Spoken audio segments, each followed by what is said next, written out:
recebido muitas mensagens, né, de pessoas falando comigo, assim, eu quero largar a droga, eu preciso parar, me ajuda, o que que eu faço, né? É só você me dizer o que que eu preciso fazer, né? E parece que eu vou conseguir dar uma lista de coisas para a pessoa fazer e ela vai conseguir parar de usar, né? E não é assim que funciona, infelizmente. Talvez por isso seja o motivo de que muita gente não consegue parar de usar, né? Porque a recuperação é um processo, né? Existe umas fases que todo mundo passa, né? Num processo de recuperação. Então, quando eu falo de acompanhar alguém, eu preciso avaliar a fase que essa pessoa está para depois fazer um determinado trabalho com ela, né? Então, a recuperação não é sorte, é um posicionamento, né? Então, você precisa entender o que está acontecendo com você para você seguir depois, né? Aí a gente avalia qual é o primeiro passo, né? Claro que quando a gente fala dessa situação, o primeiro passo é entrar no processo de abstinência, né? Mas como, né? Aí depende de cada um, depende do momento de cada um, né? Então, a recuperação é um processo individual, que dependendo do momento que cada um esteja, ele precisa ser avaliado e aí sim, indicado, né? Pode ser, tem pessoas que precisam passar por uma internação, né? Tem pessoas que não precisam passar por uma internação, tem pessoas que conseguem com mais facilidade ficar uma semana sem usar, outras pessoas têm mais dificuldade. Isso tudo depende de uma série de fatores, né? Então não existe assim uma coisa assim, eu vou te dar uma resposta e você já vai sair fazendo e vai dar certo. Não, eu preciso entender, né? Como é que o uso, como é que é a história, depende do uso de substância, quantas vezes usa, tudo isso vai influenciar na possibilidade da pessoa conseguir ficar em abstinência, né? Então vamos lá. A gente está falando do início, né? É importante a gente entender que a recaída ela começa antes do uso, né?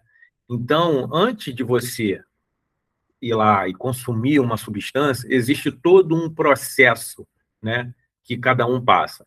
E às vezes a gente não percebe isso, né? Muitas vezes a gente não percebe, né? Mas ela começa através de um estímulo, né? Quando eu falo de estímulo, a gente cai nos evites, né?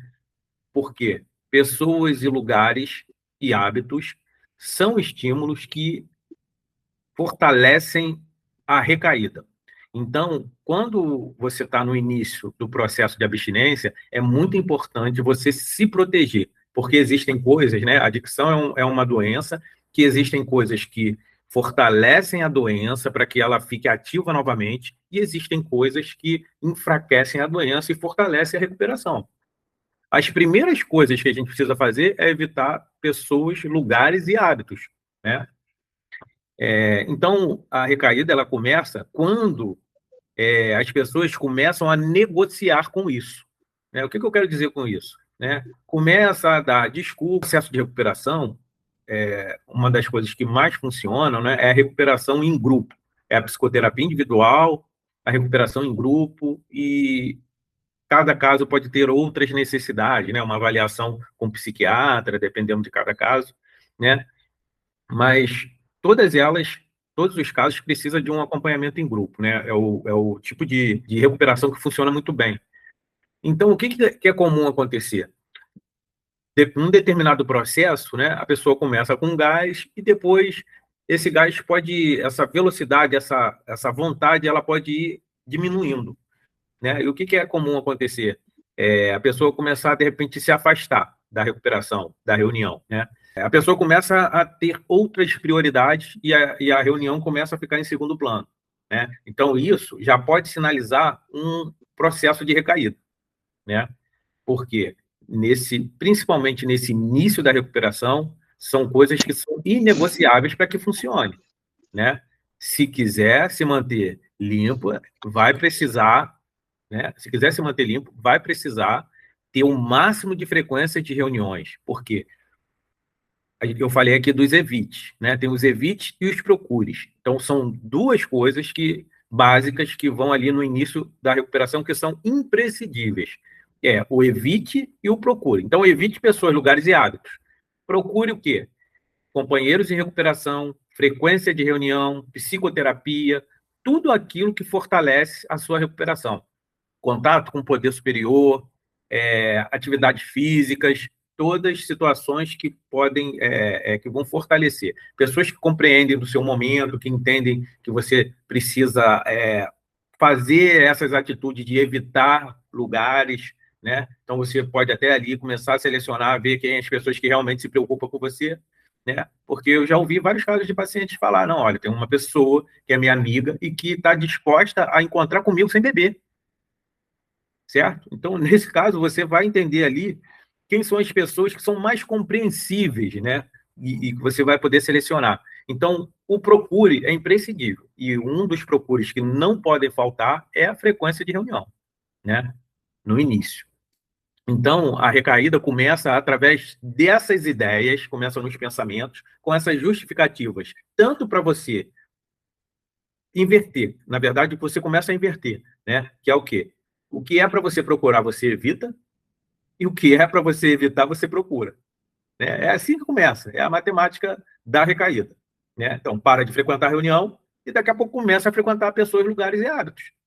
Né? Então, a recaída ela não vem do nada. Né? É importante a gente refletir sobre isso. E aí, proteger a recuperação é prioridade, né? É aquilo que eu acabei de falar. Né? Ambientes associados ao uso, amizades que não entendem o momento que você está passando, né? Que podem ali te levar para uma situação de risco. Né? Então, tudo aquilo que pode te colocar numa situação vulnerável, né? Você deve evitar, principalmente nesse processo aí de 3 meses, 6 meses, pelo menos, né? É importante fazer esse evite até que você comece a sentir um pouco mais fortalecida, estou dizendo assim, mais ou menos com 6 meses, e esteja consciente de que você daqui a pouco consiga fazer frequentar alguns lugares com restrições, com cuidado, com supervisão, né, com companhia de alguém, né? Então, é imprescindível fazer essa coisa, né? A recuperação é algo que você precisa entender o que protege a recuperação e o que enfraquece a recuperação. Então, a gente falou de que a recaída, ela começa através de pensamentos, né? E alguns dos pensamentos que acontecem, que a gente chama de auto-engano, né? São aquelas ideias que ficam passando pela cabeça relacionada ao uso, né? Agora eu acho que eu consigo controlar, né? Ou eu passei por uma situação muito tensa, então eu preciso relaxar um pouco, né? Eu vou usar e dessa vez vai ser diferente, eu vou usar só um pouco, né? Todos os pensamentos de auto-engano, que é o quê? Tudo aquilo que eu enumerei aqui, consigo controlar, vai ser só dessa vez, eu mereço relaxar e dessa vez vai ser diferente.